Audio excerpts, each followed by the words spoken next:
than you might like to. So thanks very much for being here. Yeah, well thank you, Paul. Really appreciate the invitation, and glad to see everyone out here. Please ask questions all throughout anytime. So this is a field experiment that I ran with Lynn Connell-Price, who's fantastic at the Consumer Financial Protection Bureau. And the idea is trying to figure out, as homeowners are exposed to more and more sophisticated information about their climate risk, how that actually affects their beliefs.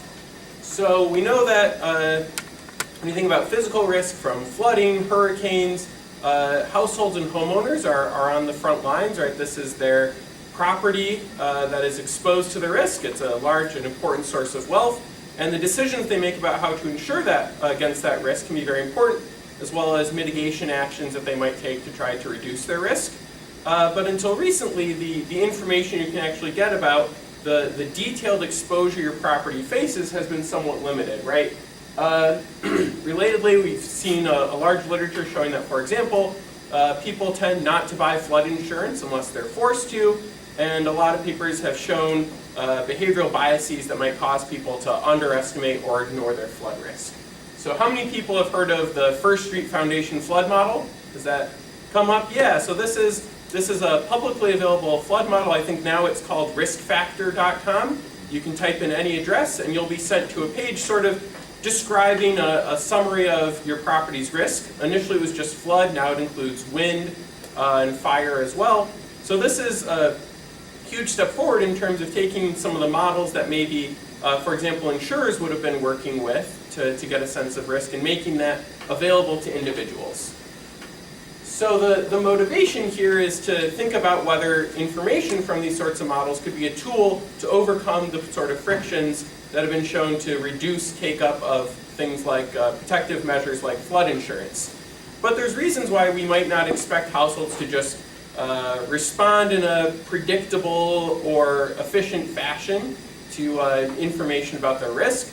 One example comes from a large literature on asymmetric updating and motivated reasoning. Right? If you give someone good news about some aspect of their life, like say the value of their house, they may respond differently than if you give them bad news. And one of the mechanisms that can drive this is motivated reasoning, right? Accepting bad news about our situation can make us feel bad in a sort of intrinsic way, and that can lead to asymmetric updating, right? So one of the literatures that we're contributing to here is understanding whether those sorts of biases may be at play as people learn about their climate risk. So our research question is going to be, how does individual flood risk information affect homeowners' beliefs?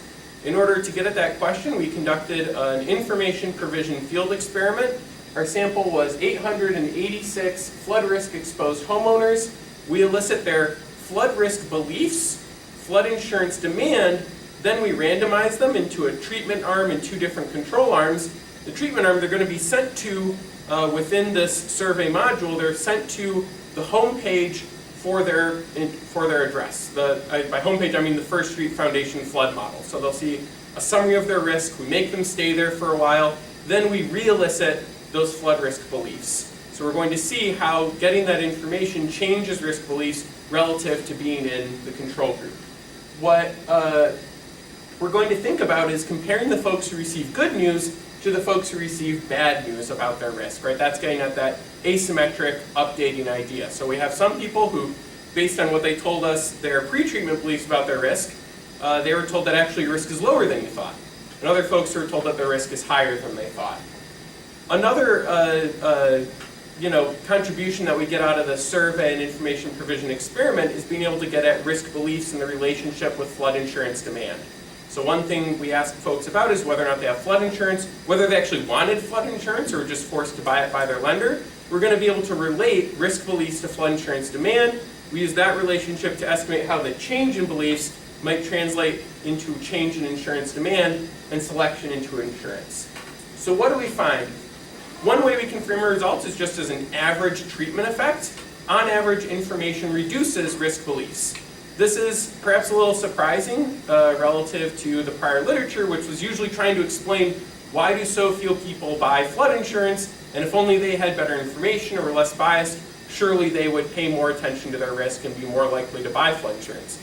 So high quality individual information actually causes risk perceptions to decrease on average. In terms of what's driving this effect, we find evidence of those asymmetric updating. Folks who received good news did indeed decrease their risk perceptions. We see fairly muted responses among those who received bad news about their risk. Then when we translate this all into flood insurance demand and selection, it implies an economically large decrease in flood insurance take-up of about 5 percentage points among those with lower risk.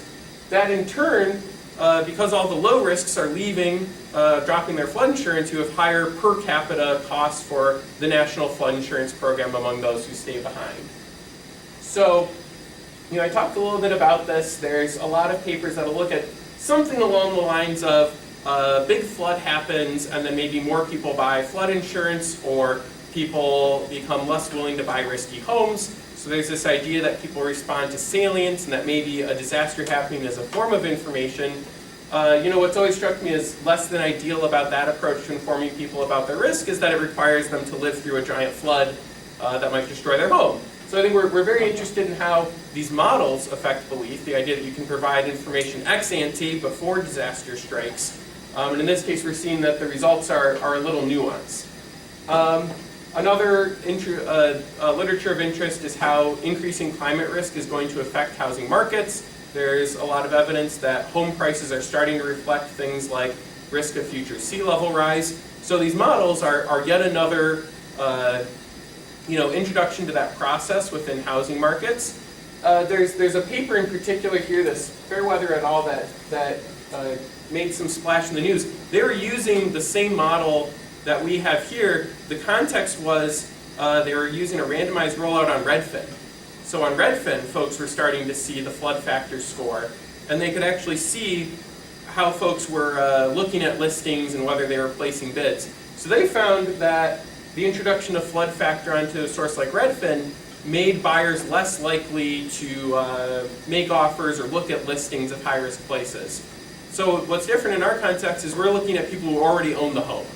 That could be part of the motivated reasoning story, is that if you're a prospective buyer, it's easy enough to say, well, I'm not going to buy that home with high flood risk. If you already live there, it's much more costly to say, buy a flood insurance policy or decide you're going to move. And then the more general asymmetric updating is you have a lot of fairly stylized examples of this involving like an experimenter pulling urns out of a sack and asking people to update their beliefs, or pulling balls out of an urn.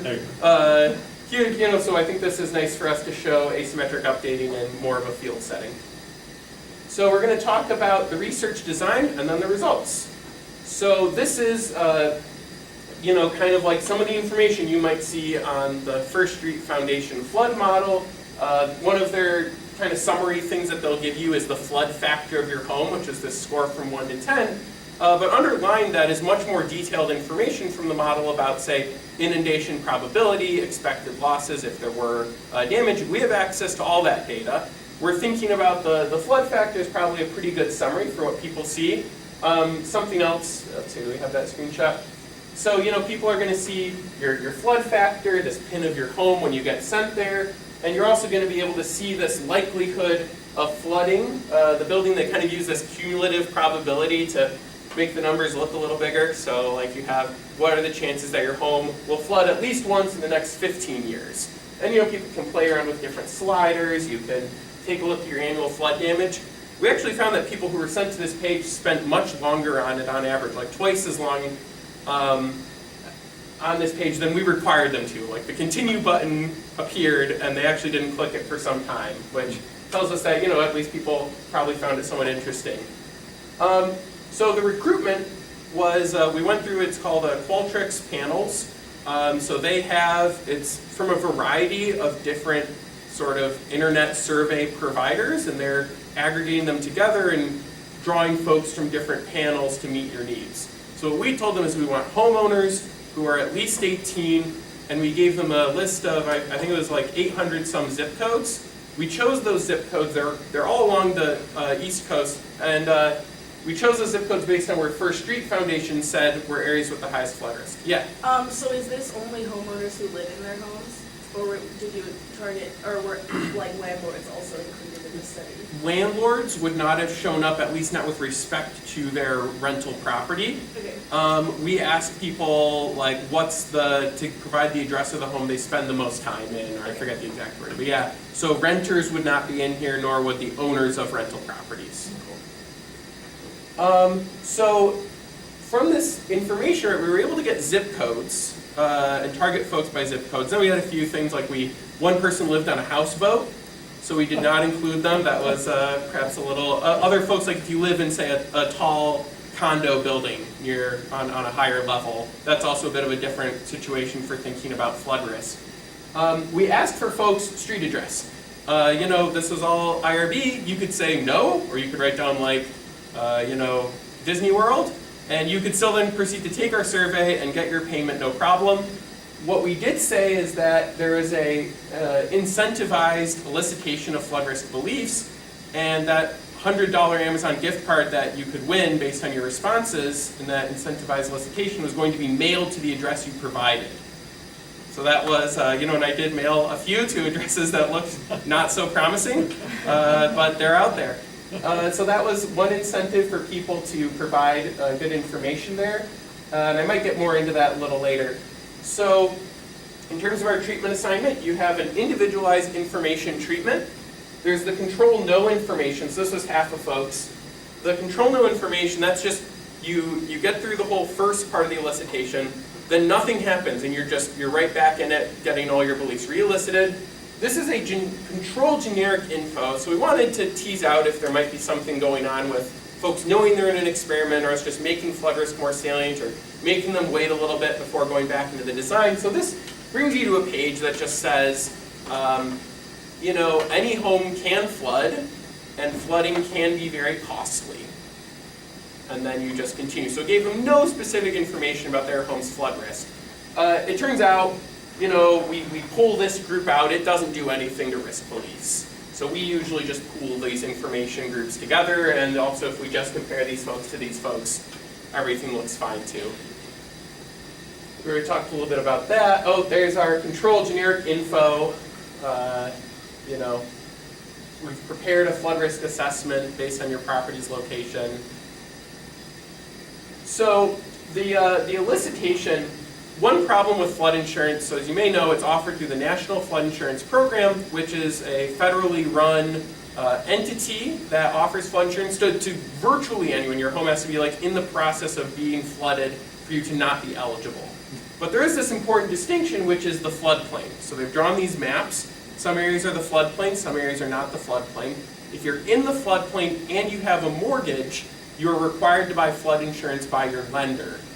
Where this then gets very tricky is if you just look at, say, aggregate data on where flood insurance policies are being written, you see higher take-up in the floodplain. Is that because those areas are on average higher risk? Is it because the folks are just being required to by their lender?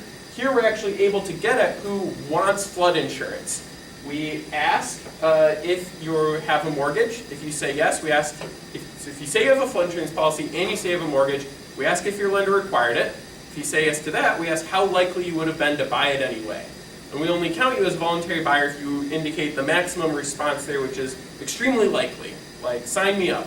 We actually find it's interesting is, first there's been some open debate on how well this is enforced. At least circa April 2021, pretty well going by this survey data. We didn't actually ask or tell people if they were inside the floodplain. We know ex post after we matched them to their address through the First Street Foundation model. Of those in the floodplain with a mortgage, 80% indicated that their lender did make them buy flood insurance, that they have flood insurance. Of those, actually, a little over half said that they would buy it anyway. So that was just some interesting data that didn't really exist otherwise. We also get info on income, liquidity. You have 3 months of savings. We have this whole hypothetical risk preferences elicitation. Politics actually matters a lot. We also ask about future risk beliefs. Politics matters a lot for future risk beliefs in the way you'd expect. Doesn't matter for current risk beliefs. Democrats and Republicans are pretty agreed. Another thing that pops in terms of having lower perceptions of your future risk is saying I'm not very politically engaged. That group is actually just about as high as Republicans in terms of having lower perceptions of future risk. So, right, as I mentioned, they've shared their exact address with us, and we mail this Amazon gift card. We also compare, so then this allows us to feed into the First Street Foundation API in real time the address, so that if you're randomized into the treatment group, that's how you're sent to the right web page for your property. The other thing that lets us do is then kind of on the back end, after we collect this data, is we can actually merge them to their property assessor and deeds records. That gives us a little more information about their house, like when they last bought it. We actually use that as another check to make sure we're not getting like people just making up nearby addresses or teenagers sitting in their basement. We actually see whether or not the year they report having bought the home matches what we see in deed records. So these are our elicitations of flood risk beliefs. We asked how likely do you think your home is to flood in the next 10 years? But interestingly, there's actually big literature on eliciting flood risk beliefs, and it's shown that, for example, worry, just asking how worried are you about a flood damaging your home, is a much better predictor of, say, whether or not a person has taken action to reduce their flood risk or purchased flood insurance. Expected damages, there's also this threshold level of concern sort of hypothesis in the flood risk literature, that like if you face some low probability potential event, maybe you just decide it's too unlikely to be worried about. Willingness to pay in dollars for an actual flood insurance policy. I don't have time to talk about this whole incentivized willingness to pay, but the idea is we're actually linking whether or not you'll have claims. We ask, do you want to buy a flood insurance policy on this hypothetical home? It's about to face some chance of a flood. That flood will be determined based on whether or not there was a real claim on a real home in some other place with risks similar to where you live. Again, doing all that matching with the First Street models. The idea is to make people, and then whether or not you bought flood insurance, how much you paid for it, whether or not you had an uninsured claim, all affects how much money you get from that Amazon gift card, which 1% of people won as part of the treatment. So the other thing we're interested in to talk about, good news, bad news, is having a risk misperception measure. So a lot of this is more qualitative, but we do have kind of an apples-to-apples measure here that lines up with what we have in the First Street Foundation model. What's the probability that your home will be flooded at least once in the next 10 years? So we actually take the difference between those two measures, and that's your risk misperception relative to the model. So if you think that number is higher than the First Street Foundation model, you were an overestimator and you got good news. Lower, you were an underestimator and you got bad news if you were in the information provision group. So this is what our basic workhorse specification is doing. Oh, and I didn't mention, we combine all these into one sort of summary index measure. We're just taking the first principal component. Can also throw in a second principal component in there. Nothing seems to matter too much. Someone asked me once what percent of variation is explained. It's like 50 or something in that first principal component. So these are all pretty correlated in the way you would expect. And that first principal component, they all go in the direction higher means more you perceive higher risk. So what's going to happen is we have your post beliefs on the left-hand side. That's the dependent variable. We have your pre-beliefs on the right-hand side. So that's just sort of, you see some, so for example, people kind of show a reversion to the mean, even if you weren't in the treatment at all. If you had really, really high risk beliefs, when we ask you again, there's a good chance you've toned it down a little bit, and vice versa. Then we have this, your risk difference. So collectively, those are kind of capturing that difference, the mean, reversion to the mean effect, right? This has nothing to do with whether or not you're treated. Even people who overestimated their risk and didn't receive any information tend to come a little closer to the First Street model when we ask them the second time around. But then we have this difference, and it's interacted with whether or not you're in the treatment group. So that's going to show us how, depending on whether you're told you overestimate or underestimate, how you move your beliefs towards what the First Street Foundation model is saying. We can also do this for the left-hand side as post minus pre. All looks the same. Those belief measures are all standardized to the pre-treatment distribution. So 0 mean, standard deviation of 1. A little bit about what we see in the data. Here's the probability misperception. This is actually your first clue that something different than what is generally believed in the literature is going on here. Most people are at a positive numbers that you overestimate your risk. That's actually on average what's going on here. A lot of people think that their risk is higher than what the First Street Foundation model is telling them. Remember I mentioned those summary numbers, the 1 to 10 flood factors. We pulled together folks in 7 through 10. Here in the square we have what the First Street model says is that 10-year flood probability, and here with the circles we have the what people say. I should actually emphasize, right, this makes this look very flat, especially if you look at the principal component beliefs measure. It has a pretty good correlation with your risk according to the First Street model. This dot here like blows up our y-axis, but this is like 30%, and down here is like 15%. So you go from 1 to being, flood factor of 1 to being in one of the higher flood factors. You're basically doubling your perceived chances of having a flood. Here is our, yeah? On the last slide, maybe I'm misunderstanding. On the left, if you have positive values, isn't that model minus observed? So does that mean that people are underestimating here? Yeah, what did I call it? You say that I said difference between risk model minus, that would be based on what I incorrectly wrote here. That would be the correct interpretation, but the error is here. I should say it's the difference between the probability of flooding and the risk model. Yeah.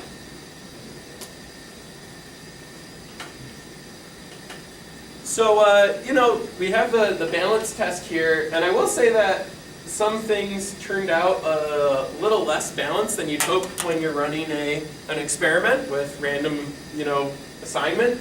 So I'm glad that P.05 is the arbitrary threshold for statistical significance and not P is 0.1.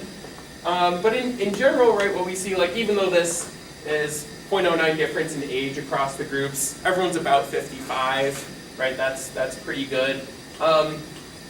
Other folks have pointed out that, like, hey, shouldn't these numbers be pretty similar and add up to about this number? And all I can say is, well, that's only 0.13. I agree. We looked into, like, is it differential attrition, and we didn't really see any signs of that.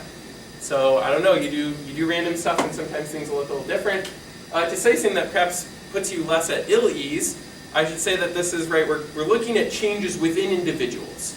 So even if we have some problems with balance at baseline, we're looking at changes in your risk beliefs. So you'd have to worry that any lack of balance we might have would affect how people update their beliefs, not necessarily the level of the beliefs. So we can, and furthermore, then we can add in controls for all of these characteristics. We see that the controls do almost nothing to the results. Which now we're going to get to. So here are those average effects that I promised you. We have standard errors in parentheses. So this is the thing to focus on, is that being in the individual information group versus in one of the two control arms lowers your risk beliefs by about 0.15 standard deviations. We can throw in a bunch of controls and it doesn't really do anything to the result. Now we're going to look at this interacted with that risk diff term. I kind of skipped over what I meant by interacted with risk diff here. Risk diff is being defined as a series of bins, right? So it's like I'm estimating a treatment effect for each category based on how much you overestimated or underestimated your risk. So here we have underestimators, the people who got bad news, right? You thought your risk was one thing, and then you're told actually it's 25% higher. We don't see a lot going on here. Maybe people update a little bit in this bin. And then you see, a pretty persistent revision downward for folks who are given good news about their risk. We do this whole test, this whole non-parametric test to tell whether or not these numbers are actually right. If you believed in symmetric updating, what you would expect is that if you add all these negative numbers to all these positive numbers, they would about equal 0. We do that test, and we do reject that symmetric updating null hypothesis. So we can kind of say, yes, statistically, there is asymmetric updating in the data. The question is why? And, we talk about all this motivated reasoning stuff, but I'll be honest with you, we don't have, I think to really be able to nail that down, you would want to see something like some sort of experimental manipulation of that bias, which we do not have. What we did look into, and folks have mentioned, is first of all, well, what if all the underestimators are inside the floodplain? Where, okay, sure, it looks like they underestimate the risk, but they're in the floodplain. That's a separate information signal to them. So that's why they're not so surprised when you tell them this. So we just looked at folks who are outside the floodplain, and the picture looks identical to this.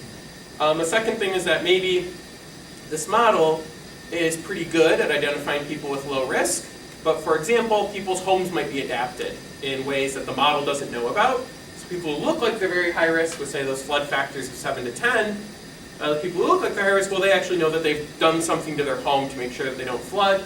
I didn't put the figure in here for some reason, but so basically what you'd predict then is you'd expect actual occurrence of flooding to kind of level off in flood factor. What we actually see is we ask people, has your home flooded previously? And folks with flood factor 1 have only flooded 1 or 2% answered yes. Flood factor 7 to 10, it's 9 to 10% people said that their home is previously flooded. So flood factor definitely seems to be getting at something in terms of people with high flood factors have experienced more flooding in the past.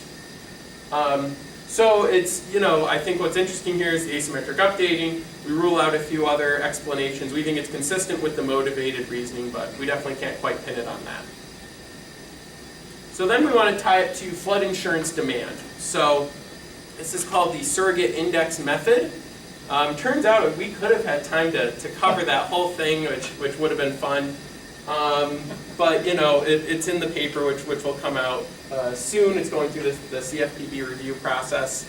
Basically, the idea is it's you estimate whether or not someone voluntarily has flood insurance demand as a function of those risk belief indices that we have.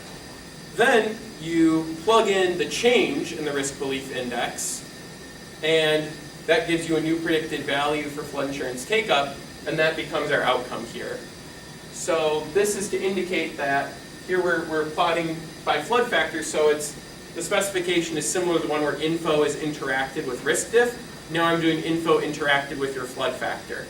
This is all just to show that folks with low flood factors are becoming about 5 percentage points less likely to buy flood insurance, while we're not seeing much movement here. This has an implication for the cost to the National Flood Insurance Program. So what's going on here? First of all, there's a graph that looks just like this, but it's with the control groups, and the blue line is right on top of the red line. So this is the treatment group. The blue line is pre-treatment. What we're plotting here, so in insurance, this comes up a lot, is the idea of a selection cost curve. If you see a positive relationship between someone's demand for insurance and their cost to the insurer, you would call that adverse selection, right, if the insurer isn't capable of pricing on those differences in expected costs.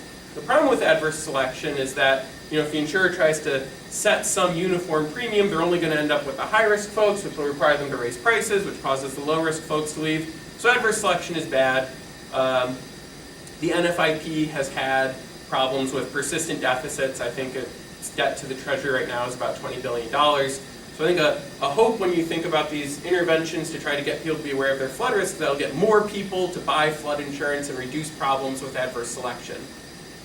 So what we have down here on the x-axis is your probability of buying flood insurance according to that surrogate index model.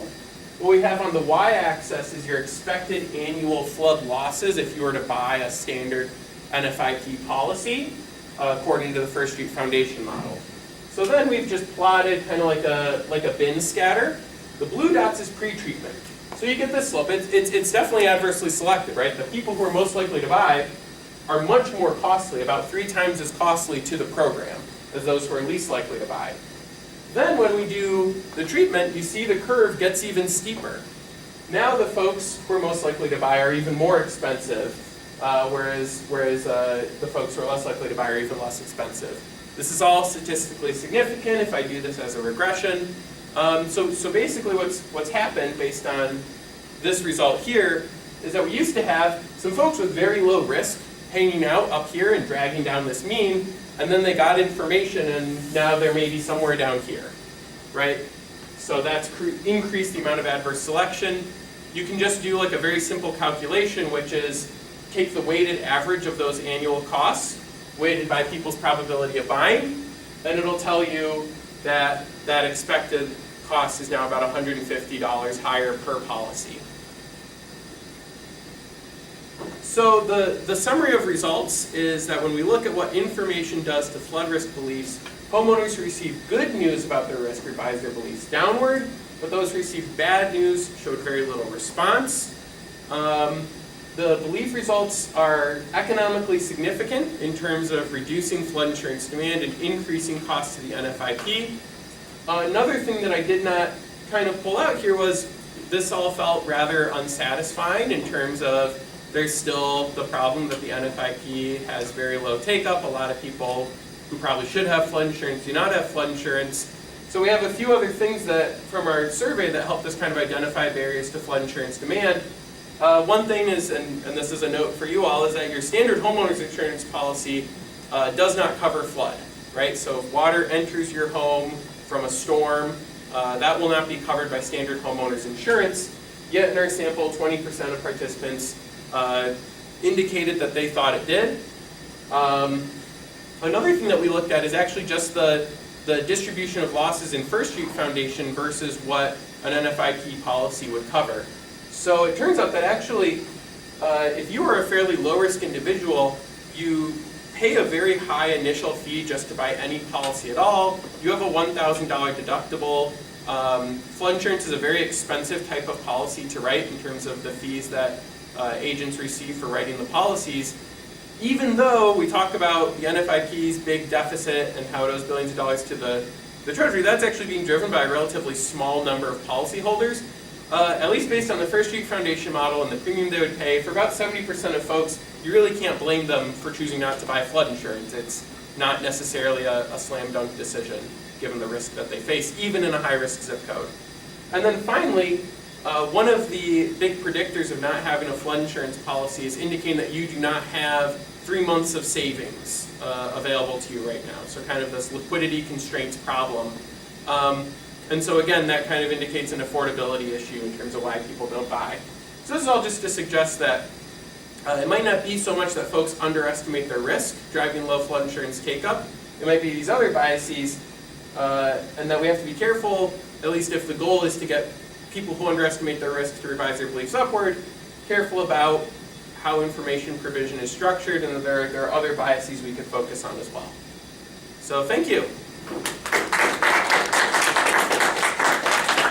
That was great. Thank you very much. Appreciate the presentation. We have some time for questions from the audience. So, let's see if there are any questions. I have one that's kind of not off topic, but is kind of antithesis to what you were doing. Yeah. You're trying to do pre-information to help inform. Have you, in the literature or in your work, seen anything that is with like a hysteresis effect of like, I survived a flood and it wasn't that bad, therefore I'm not going to be reacting in a way that will be, I'm not going to buy flood insurance or whatnot? Yeah, so actually some of the funnest stuff from this survey was we just had the comments section. And a few people, we had people like, I mean most people didn't say anything, but the two big camps were either like, yes, this is terrible, like my house is flooded so many times, I can't get out, no one will buy this, it's awful. And then you have people who are like, look, your model is dumb because we just had, Harvey came through in 2017 and I stayed completely dry, and yes, all my neighbors flooded, but I'm on a small hill, things like that. In terms of like someone trying to systematically study that effect, you know, what you have is one paper.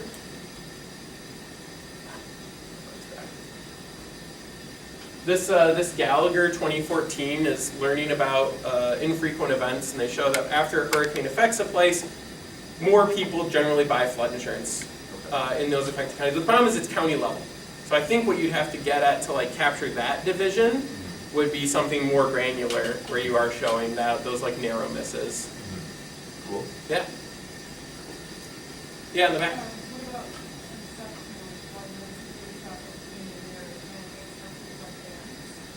Yeah. Things like levies. Yeah, so we did not ask about levies or folks' proximity to levies. I'm not sure if, or at least I don't know of, I'm sure there have been like survey papers getting at people's confidence about levies. I don't know where that stands. There's been some, new work now looking at like just the effect of levies on housing markets and showing that prices go up if you're behind the levy and they actually go down if you're just outside the levy, in part because it does actually create negative spillovers, like very literally. Yeah, I would be fascinated to know more about whether people's like trust in levies tracks actual levy quality. Yeah. So I'm going to ask a question maybe that follows on the one that Aaron asked. So the literature says, maybe not hugely surprisingly, that after a major event, you see a rise in homeowners taking out policies for insurance, right? Yeah. So, and help me with the end here because I started thinking about something else, but you said in your findings here that when people were exposed to what their actual risk is, if they were underestimating it, they didn't really show evidence that they would wholeheartedly buy lots more insurance, right? Yeah, that's right. This basically, you would just rescale these coefficients to get at flood insurance purchase. So it'll look like all the same lines, just different magnitudes, so Right. flat. Right. So one of the outcomes here is that if you see your risk, you're not necessarily incentivized to perhaps buy more insurance, right? If you're underweighting your risk, where you would hope that someone would, perhaps. Yeah, right? So that does not necessarily work in favor of what the FHIP would want. Is that fair? Yeah, I think that in terms of, so here's the interesting thing, right? So actually my dissertation, my job market paper, which used kind of the first part, the pre-experiment part of this data, was actually all about showing that people really respond to being told that they're inside the floodplain. That makes them much more likely to buy flood insurance. So then we look at the information provision experiment and we see these results, which look very different. So it is, I think it might have something to do with the type of information people get. It might be that people don't trust a model like First Street Foundation as authoritatively as a floodplain. It is hard to say, but I agree. It's like, I was actually looking for some really great like mission statement from First Street that indicated that like they want people to be worried about their flood risk. They don't quite say that, but I think that they got into the business because they thought that they didn't want to tell a bunch of, like, it's great. I'm not actually saying it's a bad thing that you can tell people your risk isn't as bad as you thought it was. Right. That can be useful in some cases, but like I don't think they got into business because they just wanted to tell a bunch of people not to worry. Like, you look at the press releases they put out in the big articles, it's always about the places that face lots of flood risk. Yeah. But overall, if consulted the First Street model, no matter what your risk is, in aggregate, less people would probably buy insurance. Yeah, based on, fair? This sample and, Right. and what we saw at this time. That's period. interesting. Yeah. That's interesting. Yeah. How representative, you said that your samples from the East Coast, is that representative of the Southeast? Is that representative of the West? Yeah. Do you have any ideas on that? So, I mean, in terms of those other places, no. What we did do is we looked at the representativeness of the place we were trying to sample, and we actually found it was pretty good. Like, you look at census data of homeowners in the zip codes that we were querying, and in terms of things like median incomes and ages, it lines up pretty well. Now, say California, the areas we've selected, I want to say account for at least 50% of where all flood insurance policies are, right? It's very geographically concentrated where people buy flood insurance. Now the thing is, that might be part of the problem, right? Like right now, the atmospheric rivers in California, those are affecting a lot of places that are outside the floodplain. The floodplain does not account for pluvial flooding. That's a huge part of the problem. So maybe if we ran this experiment in California, where people don't know as much about their flood risk from things like the flood maps, maybe it would look a little different. Yeah? I was curious about just looking at this graph and what you mentioned earlier about being able to look at for the lengths of time people spend on those information pages, were you able to tell whether people who overestimated versus underestimated risk interacted with the information differently, whether that was time spent on the page? That's a great idea. We have not included that as an outcome variable. I'm using this to record what you just said, not just pulling out my phone. Sorry, I have to take this real quick. Yeah, no. CPEP. Yeah, thank you. I've tried carrying notebooks with me. Notebooks just always get lost, and then I have 30 notebooks, and the phone, I'll always have one phone, I'll always have the notes app. Those are great questions. Other questions? There's a question online. Does the model couple to technical advances in the construction industry, which will greatly reduce flood risk and make people less prone to buy flood insurance? Does it couple? Yeah. Does it account? Does it contribute? Or I guess what are your thoughts on? I'm going to interpret couple in a few Yeah. different ways. The first might be does it account for? I do think that's a weakness of the First Street Foundation model, is that it does not know as much about folks' homes in terms of the differences in their potential adaptation. So another somewhat similar data set that I've worked with is CoreLogic's.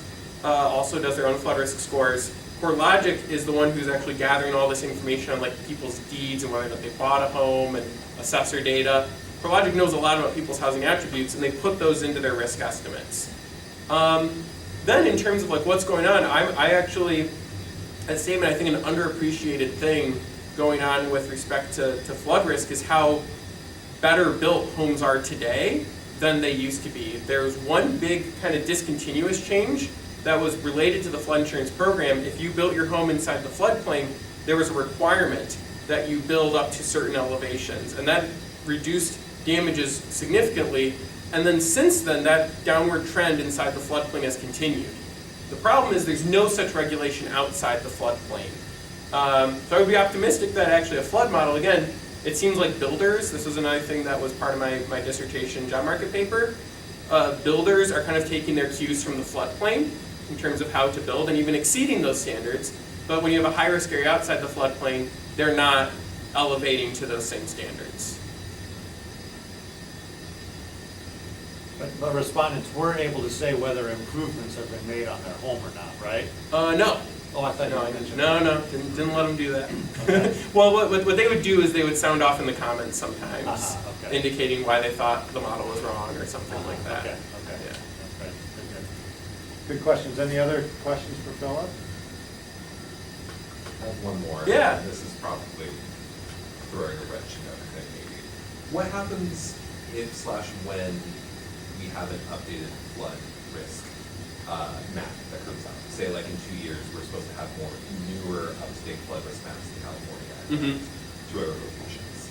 And in some locations, we would expect that the 100-year flood is going to narrow that risk, but in other locations, it's going to expand by quite a lot. Yeah. Is that going to cause any, does that link at all with this, or is that kind of a whole separate deal?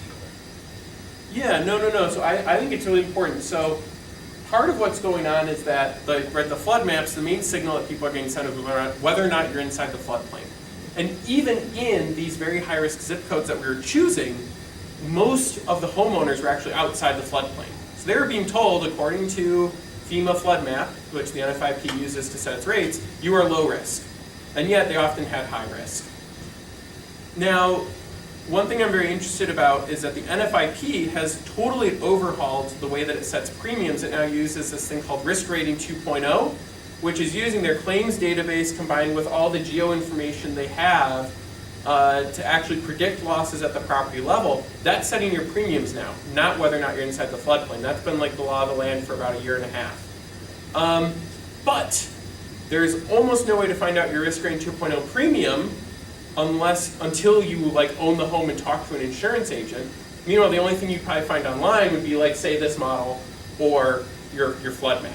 So I think there's a disconnect between the better models that are coming out and the fact that FEMA still kind of statutorily produces those same flood maps. They're also used for the regulations about whether or not you have to buy flood insurance.